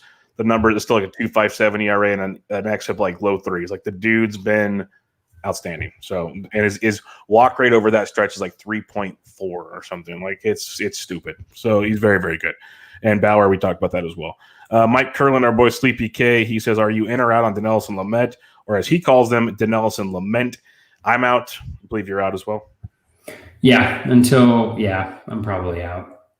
This was a tough question for me because I needed to dig in on this more. But at J-Dub the Gamer, our buddy J-Dub, he asked, does Zach Davies, new home, he got traded to Chicago in that deal, give him a boost or reduce his value? For me, it's kind of similar. If anything, maybe pitching in the NL Central gives him a bit of a boost. I like Zach Davies. That change to using the changeup more was huge, but he's not a guy that jumps off the page and I'm running to go draft type guy either. So I'd say it's probably even maybe a slight boost, but I'd want to look some more. What say you? Yeah, I think it's pretty similar, but I agree with you. I mean, I think Zach Davies is very underrated. He made that move to throwing the changeup a lot more last year, and he was incredibly effective. And there was a little bit of luck involved, but I mean, snap, like a guy who's going to get you like a 3.5 ERA. I mean, he has one season above a 4 ERA, in his whole career. The whip is decent. I think that Davies is he's a nice little late rounder. He kind of qualifies in that Yarborough range of just guys who I think are basically solid, nice ratio guys. Not going to help you out a ton in strikeouts, but it's a really nice profile to have on your rotation. So, yeah, I mean, I think it's pretty similar, fewer wins probably. I'm interested to see what happens with that rotation. I mean, they now have Hendricks, Mills, and Davies. So they got 3 guys who throw in the high 80s. And I just wonder what type of an impact that will have. If hitters get them in a row. I assume that the Cubs will try to break it up a little bit, but just something to think about. Yeah, the rotation's looking pretty odd. Steve Brunn asks, who is the 2021 version of Lance Lynn? the SP going in the SP 3 to 4 range, which Lynn is still going in, by the way, that makes the jump that Glenn did last year. So who's a guy that I guess we talked about towards the end of this, or who we will talk about next week, that you think makes that jump like Lance Lynn did? Maybe Framber Valdez. I mean, he seems like a guy. I mean, there's a few. I mean, I think we'll talk about him more next week. I really like Dylan Bundy. I think he actually did really well last year and maybe should have done a little bit better, just based on the way that he pitched. And so I still think there's upside there. 2 nasty pitches. I think Pablo Lopez, there's a lot to like about kind of his profile and what it looks like. So those are kind of 2 guys that stand out for me. We all like Joe Musgrove. So maybe he could take that leap. Those, or Gaussman too. So I think there's a few options. I think the pitching options are really interesting there, but like Steve mentioned, like he doesn't really have these guys don't really have the history of doing this really well. So it's still a crapshoot.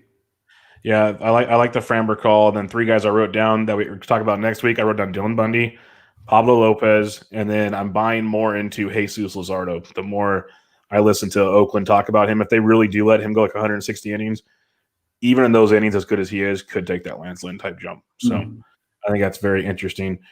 Stephen Buckets asks, I know you're the pocket aces guy, but where do you draw the line as the last guy with which you'd be willing to anchor a staff? And like you mentioned earlier, before you give the name, there's already a bunch of guys going in the first 2 rounds.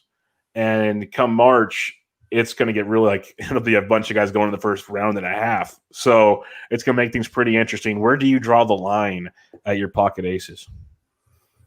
Oh, line. What line is there? What line happens? I mean, so the way that I see myself drafting at this point in time is Castillo is kind of the line for me, maybe, in terms of, well, I mean, the fact of the matter is I'm going to draft a pitcher in the first round, most likely. Occasionally I'll stray from that a little bit, but generally I'm going to get one of those guys. So I don't really have to think too much about like what that line is, but the way the draft is setting up right now, I kind of like just getting that single ace if it's in one of those 3 guys, and then taking a couple hitters and then dabbling in that Lynn, Carrasco, Framber range and picking up 2 of those guys maybe, as opposed to getting the pocket aces. If I'm in the back half of the draft, then I'm probably going to go pocket aces. So long as I get, like my second ace is like right now the line is kind of Castillo, but I need to do a little bit more work on some of these other guys. And again, spring training, like I know we're not supposed to put a lot of stock in spring training, but just seeing velo from guys, just seeing them there and healthy, in a lot of respects is enough. And so, I think that line will shift as the season progresses, or as the off season progresses. But right now that's kind of like my line is Castillo. So if I'm going to get 2 aces, I want them to be Luis Castillo or better. Yeah, and spring training as well as just kind of coach speak and player speak is going to be much more important to me this year. Just what have these guys been up to? Things we didn't get a whole lot of last year. So that'll be quite interesting as well. And then I'm with you as I'm not as focused on making sure I get 2 in the first 2 to 3 rounds, I guess, but I'm making a point that I have 3 after the first 5 rounds. I don't care how it happens because I know I can get 3 that I really like in that grouping. So that's something I've been really trying to focus on right now. John Greasy asks, expectations for Jameson Taillon this year. Taillon came back from injury last year. He made, I believe it was 7 starts, pitched 37 1/3 innings. So he's just kind of getting some work in, and he's going around pick 228 right now. I have not done a whole lot of digging into Taillon for this season. What's your thoughts on Taillon? He actually didn't pitch last season. This was 2019. Sorry, he was because he had TJ, right? Yeah, I totally hear you on that. Wait a minute, yeah, he had TJ, so he's coming back from TJ, which would make me not want anything to do with him. Yeah, I mean, I don't have any of him. I'm very interested to see what he does. Because, he's been solid, not spectacular in the past. The strikeouts just aren't there. So his whip is decent. The ERA is decent. but the strikeouts just haven't been there. But if you follow him on Twitter at all, he's definitely like cerebral in thinking about like pitch mix and analytics and things like that. I've seen him comment on some posts or share different things about approach. And so I'm just really interested to see kind of what he looks like, especially with the way the Pirates have been changing up their pitchers' pitch mixes. Like you'll notice back in 2019, even, the pitch that he threw the most was his slider, which was definitely a departure from previous seasons when he was prioritizing the fastball. And so it's changes like that where I would be really interested to see what happens. I mean, the challenge is he's never really had one of those dominant pitches, and guys, he hasn't been able to dominate in the zone. He's one of these guys that even though his strikeout metrics look decent, he doesn't actually get there because he can't finish guys off. Because when he throws the ball in the zone, they make contact with it. So I'm really interested to see with his pitch mix, with his approach, what has changed. So I'm not buying it now, but I could see where he could be a very useful player. I mean, I really like the Pirates rotation in general. I mean, it sounds crazy, but I'm really into a lot of the guys that they have there, like Musgrove, Tyone, really like. I like Stephen Brault. I like JT Brubaker. I think there's a lot of good going on there. Sounds like 2020 all over again. We love the Pirates rotation. It's just, are they going to do it for us? Well, I guess we okay if you like them. Steve Weimer asks, which ratio stabilizer do you prefer, Ryu or Hendricks? Are you in on either or both? Pretty sure you said you weren't in on either. Which one do you prefer out of the two? Yeah, I mean, I'd definitely be more into Ryu like this now.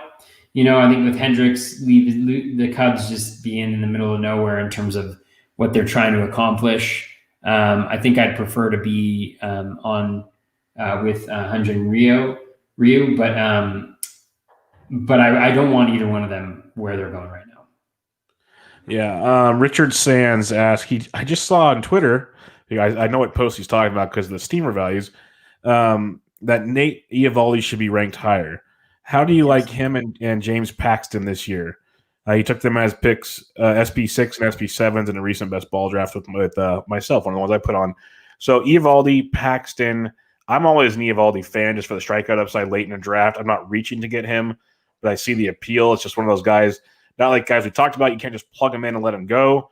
You got to pick your spots, but he shows flashes of good stuff. I'll put it that way, but he can be very tilting at times. Paxton, he's starting to throw. The velocity is still not where you want it to be to trust him just yet, so keep an eye on that. But what's your thoughts on those two? Yeah, I generally haven't been a fan of Eovaldi just because he hasn't been able to strike guys out that effectively in the past. But he definitely looked a lot better this past year. I mean, I'm actually really diving in for the first time with your question. And I like some of the changes that I see in what he was able to do. Wonder if there's any type of velo bump at all. He started throwing very hard more consistently. He did it towards the end of 19, and I believe he carried it over into 20, at least part of it. So he was at 97.8. So, yeah, it's a very interesting profile for sure. Eovaldi, I may have been selling him short. The cutter really looks to have taken a pretty big step up. It was 3.4% swinging strike rate in 2019. Smaller sample size, but 13.7% this year. So yeah, I think there's some interesting stuff going on there for Eovaldi for sure, which could definitely be of interest later on in drafts where he's going. So I would say, yeah, he's definitely worth one. Steamer loves him. I know Steamer has him as like the pitcher that will, from a value perspective in terms of like where he's going in ADP and what the expected earnings for him is. They have him as like huge, just like a massive outlier. So that one's really interesting. Paxton, I mean, it's an injury question. And I don't know. I mean, he's worth a shot where he's going right now, I guess, because he's going so much later on. I mean, this is one of the things too, is like with the best ball, I mean, sure, those guys are great, I think, because, there's not really as much downside. I find myself having a difficult time taking guys like that in like draft and holds, because I'm just so concerned about injuries. It's like with draft and holds where you can't replace your guys, I find it really difficult to take a stab on upside. Whereas in a regular draft, when I knew that I would have the waiver wire, when I knew I could fab guys, when I knew that the roster I was getting, that I was drafting, wasn't the roster I was going to finish with, I'd feel a lot better with going with one of those guys and looking and trying to get their ceiling. So yeah, I think those are really good shouts, especially for the format. And Bubba, you know a lot more about best balls than I do. So yeah, no, I like them both. Paxton, I'm not taking until I know he's healthy. So I'll pass on him because best ball, you still want guys that are giving you a chance to use a good start here and there. If he's not starting, it's kind of a dead roster spot, but we'll see. Could turn out to be awesome. Eovaldi, I took him with like my last pick in almost every draft last year because the strikeout rates, like we saw in spring, the velocity continued to spike up from the end of 19, and the strikeouts were there this last year. He doesn't walk a lot of guys. That's been a continual thing in his career. He did that last year, below 4% walk rate. The ratios, you don't expect great ratios, but like he was high threes last year. You can expect maybe low fours. Not going to crush you at that point in the draft. You're not looking for an ERA stabilizer at that point in the draft. So I like Eovaldi. I do. There's a couple times where he'll get lit up like a Christmas tree. And he does that like probably 4 or 5 times a year. Gonna tilt your face off. But he has a lot of good starts where he's like just steady Eddie, some really good starts. I don't mind Eovaldi in that regard. All right, last question of the night, most important question of the night. And then, of course, comes from our buddy Comac Do. And this is not for me. This is directed straight up at Toby. Toby, was it too much peppermint bark? Absolutely not. There's no such thing. How do I know that answer?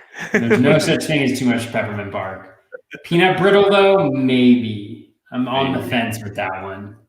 Oh, God, it's so good. When does the sweets end for the holidays for you? Because it seems like every day or every other day I see a new post. And I'm not judging you in that regard because my house is always full of sweets. My wife loves chocolate, so there's sweets in this house at all times.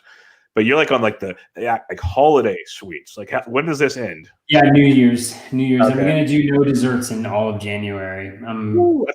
I got cold turkey with how hard you've been going. That's gonna be some shakes on the next podcast. Yeah, well, for sure. Yeah, I kind of have been thinking about doing that just because I like to splurge during the holidays. It's fun. There's so much good food around. Great. Yeah, there's nothing wrong with that. So, yeah, I'm not good at moderation. So like I'm either like all in or I'm, You're lucky though, because you still look the way you look. When I'm no good with moderation, and I look like a beached whale sometimes. So it gets very, very difficult there when it comes to moderation. So you got to don't be too hard on yourself, Bubba. You got to gift us. You're a handsome man. Well, I appreciate it from the neck up.